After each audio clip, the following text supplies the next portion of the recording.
You ever see a moment that just flips the script on your whole idea of fate like? 1 second you're sure the world works a certain way, and then boom, life just grabs you by the collar and drags you somewhere you never planned to go? That's how it was the day I became both the headline and the punchline outside a dealership, standing in front of a crowd, thinking I was on top of the world, when the past came storming in and made me rethink every truth I thought I knew about myself. I remember the flashbulbs, the snarky smiles from influencers who'd kill to trade places for a second, the sun glinting off a yellow sports car, so new it smelled like achievement. You know what I mean? At 26, I was already that guy Julian Hayes, the tech startup kid, former foster kid turned overnight millionaire. The suit fit perfectly. The story looked too clean to be real. I played the part cool, in control, alone, but admired. Then came this voice raw, desperate, trembling cutting through the buzz. My son. Like it was a punchline to a joke, only I didn't get. The crowd parted and in stumbled this elderly black woman.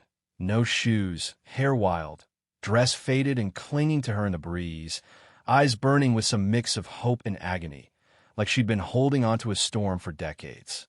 She barreled straight for me, arms open, and before I could react, she wrapped me up, clutching my chest and sobbing into my expensive suit like none of it mattered, like I was 5 again, like she'd never let me go.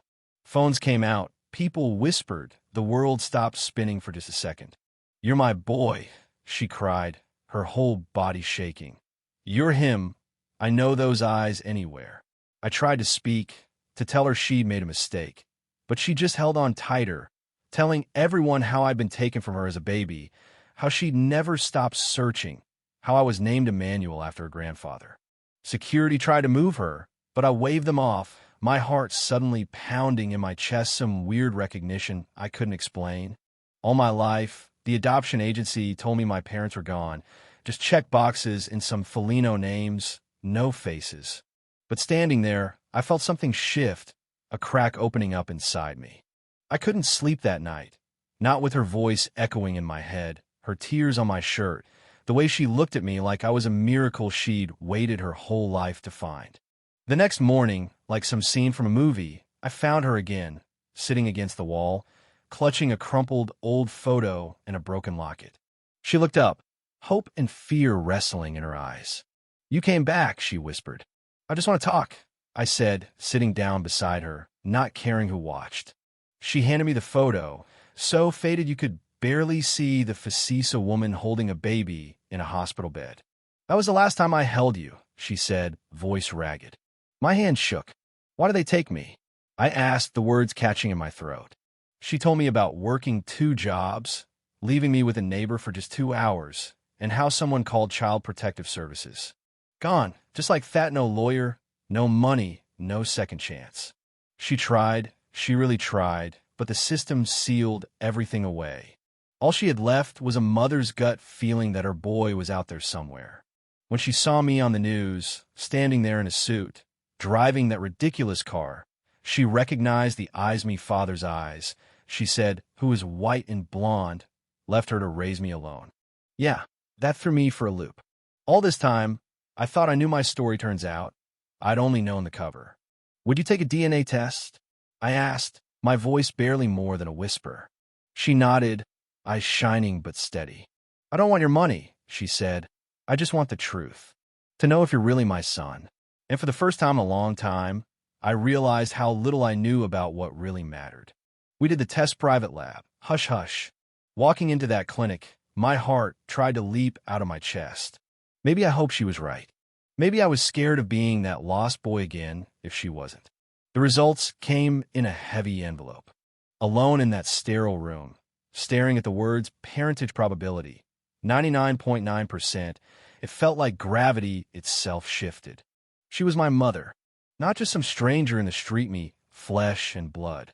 The world had spent a lifetime convincing me I was unwanted, unworthy, alone. But here she was, crying in my arms, calling me her son like no time had passed at all. When I found her again outside the dealership, I dropped to my knees right there on the sidewalk. "I know now," I told her, my voice breaking. "You're my mother. I'm your son." Tears streamed down her face as she hugged me. And this time, I didn't hesitate. For the first time, I felt like I belonged somewhere, with someone. The story blew up, as these things do. Some called it a stunt. Some called it a miracle. I posted the DNA results myself, captioned it, "This is my mother." She didn't abandon meth, world did. It wasn't just a viral moment. It was a reckoning. I brought her home not as charity, but as family. She got the care, the dignity, and the peace she'd been denied for decades.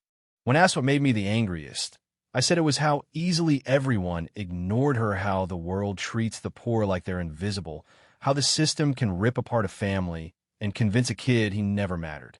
But most of all, I hated that I'd walked this world thinking I was alone, while the one person who loved me most was out there, suffering, waiting. She never asked for anything more, but I gave her everything I could. Started a foundation in her name, the Clara Foundation, so no kid would grow up wondering if they were loved, and no mother would have to search for decades. In my office, there's a photo of that moment, her arms wrapped around me, captioned, "Not all angels wear white." Some wear tired eyes and carry decades of pain. She still calls me Emmanuel. I never asked her to stop, because the truth is, I'm not just Julian Hayes, tech mogul. I'm Emanuela's son, lost and found again, proof that sometimes what the world throws away is exactly what someone else is praying to find. And now I want to ask you, what do you think makes a family? Is it blood? Is it love? Or is it the fight to find your way back to each other against all odds? Drop your thoughts in the comments. Let's talk about what justice, forgiveness, and second chances really mean in a world that loves to judge but rarely stops to listen. And if this story hit you, give it a like, subscribe, and tell us where you're watching from, because every story deserves to be heard. And maybe, just maybe, someone out there is still waiting to be found.